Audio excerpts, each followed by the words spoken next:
Pasha and I were on our gratitude walk yesterday, which is something that we started doing last year. If the schedule allows it, every day we will go on a walk. And we start the walk by taking turns saying what we're grateful for and why. And I think both of us have felt and experienced the impact of expressing gratitude like this. And I highly recommend you adding this to your daily practice, either by yourself or with your significant other.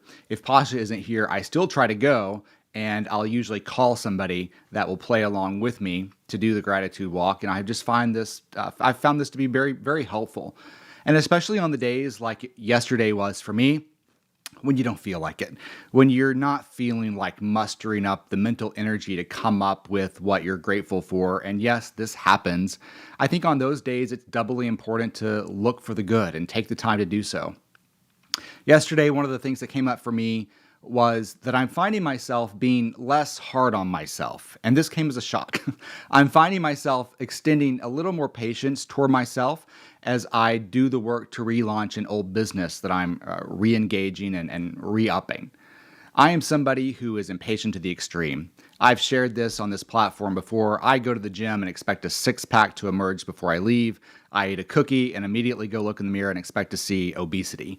I have struggled with impatience for as long as I can remember. And what I'm finally realizing after ignoring so much evidence that has pointed me in this direction is that life just does not work that way.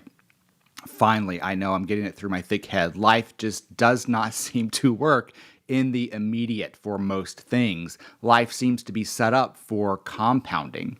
Compounding money creates wealth. Compounding effort creates results. And so relaunching this old business is requiring a lot more work than I expected. And even in the face of a mountain of work, I find myself more patient with the process, more open to the idea of compounding effort. And honestly, it's been a giant relief. I feel like the work itself is higher quality. I feel like I'm doing more and putting more into the work because of this idea of allowing it to compound. And I think that change for me is in no small part due to the gratitude walks. One of the things that I remind myself of frequently on those walks and in my own head throughout the day is that all of my needs are met. Right now, at this moment, I have everything that I need. I have a place to live. I am healthy. My belly is full. I remind myself that everything is okay in this moment. And is there also the side of me in there that has an insatiable appetite for more money and a better place to live and to have more of a team and have more help and have more and more and more? Of course there is. Of course that still exists. But where I put my attention seems to matter a whole lot. Do you want to focus on the lack, or do you want to focus on what's already there? And it's not a diminution of ambition. It's not tampering down your ambition. I still want and am working toward being better and having more, absolutely. But for me, at least right now, there seems to be a maturation occurring that acknowledges the reality of how the world works through compounding, not through magic. And all of this, of course, being me and being a little bit insane, I thought about, where does this impatience come from? And, I started obsessing about it. Where does this impatience come from? Is it really because we live in a society that has been spoiled with fast food and same-day delivery? I don't know, maybe, partially. But when I reflect on my own need for immediate results, I find it more deeply rooted in my harsh internal dialogue, that little voice in my head that's talking to me. I find that impatience stems from there, that harsh inner critic. And I find that my impatience is a consequence of these impossible standards and expectations that I put on myself. It's a lack of grace. It's a lack of grace toward myself. There seems to be no willingness inside that harsh inner critic, that harsh voice that allows me to evolve. Somehow I picked up the idea that successful results must be spontaneous. And that's ludicrous. Imagine always expecting that good fortune come to you not as the result of accumulated effort over time, but like winning the lottery. Imagine getting pissed off and frustrated every time you play the lottery and lose. I mean, it's ridiculous. At least I think it is. It's an impossible standard because you are going to fail most of the time. I mean, the other day I won $2 in the lottery. I mean, maybe that's success, but it's just an impossible standard that you're going to hit that Mega Millions every single time. It's a standard that you're always going to fail to meet, and it's always a state of hurry and disappointment. And so I've been trying to root this out. Like, where in my psyche is this coming from? What are the ingredients that are cooking up this recipe of impatience and impossible standards? And I will freely admit that I nothing that I put out on this format is fully baked. The whole purpose of me doing these is to just get into action, practice writing, practice getting into action, going live, putting content out. It's just to go. That's the purpose.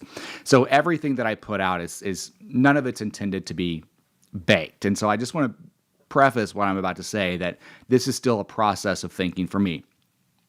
But, I grew up in rural Arkansas, and I now live in Northern California, in Silicon Valley. And you would be hard-pressed to find two places in the United States more different from one another. Silicon Valley and Crawford County, Arkansas are way, way different, as you can imagine. And my experience of having lived in both, it's allowing me to see that contrast in some new and different ways.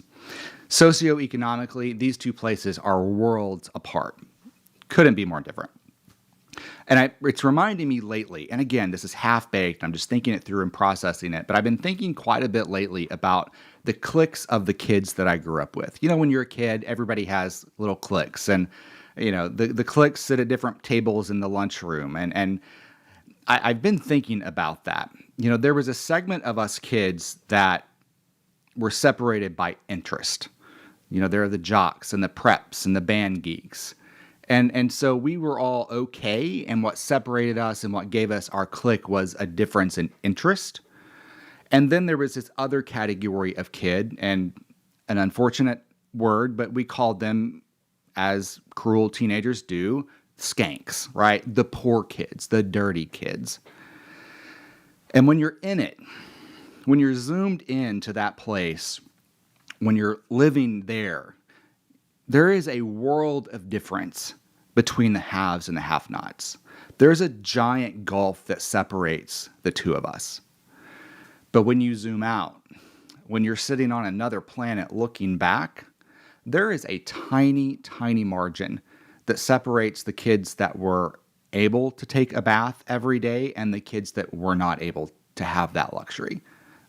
When you're sitting out far away, looking back in, that is a razor thin margin that separated us. And I think, I don't think there's one thing that leads a person to be hard on themselves or be impatient. It's an array of ingredients that make that up.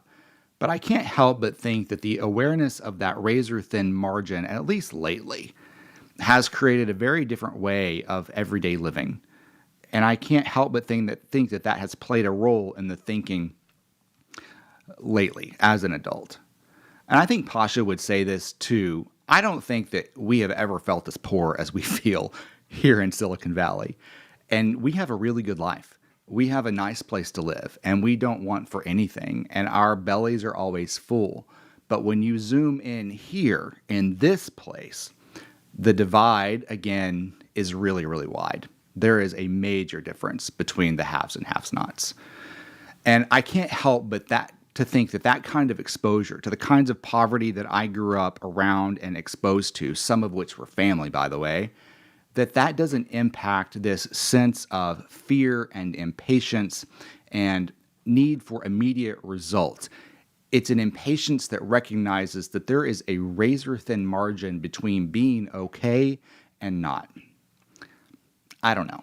I'm still processing it. But it's what's coming up for me today as I try to find more grace and compassion for myself and more patience for the process of allowing the work to happen without expecting spontaneous results and not allowing the fear of that razor-thin margin and falling in the wrong direction overcome me. I've been thinking about that quite a bit. So where does that leave us? Where does that leave us as we think about how can we exercise more grace and compassion toward ourselves without that overwhelming fear, knowing that It is the difference between a few good days and a few bad days that could mean the difference for somebody. And having seen that in real life, what does that mean for people that know that and yet still continue to work on bettering themselves and their lives? One of which has a problem with impatience and impossible expectations. How can we learn from my struggle through this? And what's the remedy that we can all put into practice? Where do we go from here? I think where it leaves us is going back outside and taking one more step and another step and another step in gratitude for what is, and counting and then recounting our blessings that right now, in this moment, all of our needs are met. And then we take another step and we take another step without allowing ourselves to become so focused and obsessed, sometimes paralyzed in fear of what might come if fortune takes a different turn. And so because of that, we can invest in the compounding effort that will allow our lives to continue to grow. I don't know, but that's where I am today. And may you all have joy, peace, and happiness, good health and well-being, a life of ease and prosperity. The courage to get what you want from this life, the clarity to know what that is, the imagination to not sell yourself short, and the discipline to see it through. Have a great week.